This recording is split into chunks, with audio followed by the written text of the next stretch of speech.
কথাবার্তার মধ্যে মোটামুটি নিশ্চিত হচ্ছে যে শিক্ষকদের দাবিটা বাস্তবায়িত হবে।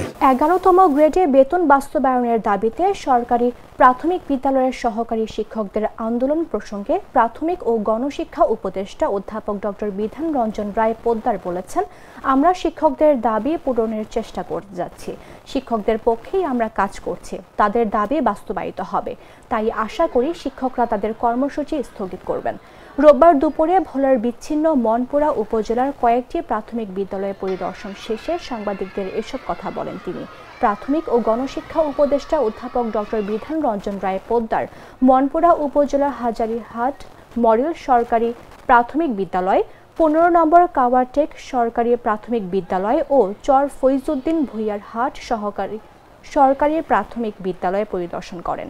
এ সময় প্রাথমিক শিক্ষা অধিদপ্তরের অতিরিক্ত মহাপরিচালক মোহাম্মদ আতিকুর রহমান, অধিদপ্তরের পরিকল্পনা ও উন্নয়ন পরিচালক মিরাজুল ইসলাম উকিল, ভোলা জেলার প্রাথমিক শিক্ষা কর্মকর্তা আমিনুল ইসলাম উপস্থিত ছিলেন।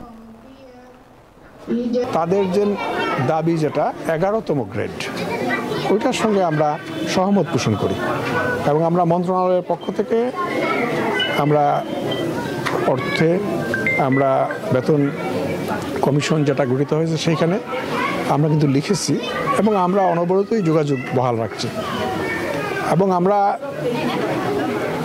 নন অফিসিয়ালি কথাবার্তার মধ্যে মোটামুটি নিশ্চিত হচ্ছে যে শিক্ষকদের দাবিটা বাস্তবায়িত হবে। দুধার চকলেটে একাকার হয়ে ওঠা প্রাণ লেয়ার সম্পর্কের মিষ্টি ম্যাজিক।